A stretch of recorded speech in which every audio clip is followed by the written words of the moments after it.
Бүгін Мекенчил саясий партиясы Борбор каладагы тойканалардын биринде өзүнүн кезексиз съездин өткөрдү. Учурдагы абалды эске алып, карантиндик эрежелерди сактап, съездге тиешелүү гана кишилер чакырылып, журналисттер киргизилген эмес. Съезд бүткөндөн кийин Мекенчил саясий партиясынын лидери Камчыбек Ташиев жалпыга маалымдоо каражаттарына өзүнчө маалымат жыйын өткөрдү. Жыйын учурунда партиянын лидери эгер эл колдоп, жогорку кеңешке келсе 4 багытта иш алып барарын баса белгиледи. Урматтуу журналисттер, урматтуу коомчулук, бүгүн биз 4 октябрь 2020 жылы боло турган парламенттик шайлоого карата өзүбүздүн съездибизди өткүздүк. Ошого байланыштуу съездибизде 3 маселе каралды. Бул биринчиси съездде биздин партиянын политсоветтин жаңы түзүгүн аныктадык. Экинчиден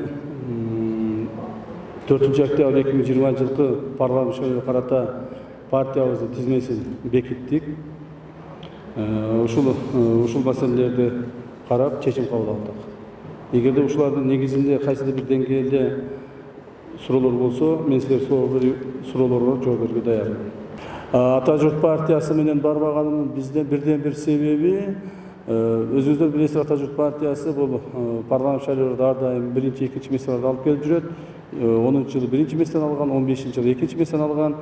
Ал эми азыр ошол бул Мекенчил партиясы деле бул биз үчүн мындай бир башка партия эмес, бул өзүбүздүн партия. Бул партияны 2010 жылы биз Садыр Жапаров экөөбүз мындай түзгөнбүз. Биздин бүгүнкү съездибизде биз негизинен программаларыбыздын баардыгын азыр досконально ачыкка чыгарууга мүмкүнчүлүк жок. Себеби дегенде биз бул программабыздын баардыгын эртеңки боло турган шайлоодо агитация башталганда алып чыгабыз. А список мы уже отдали, понимаете? 10 только.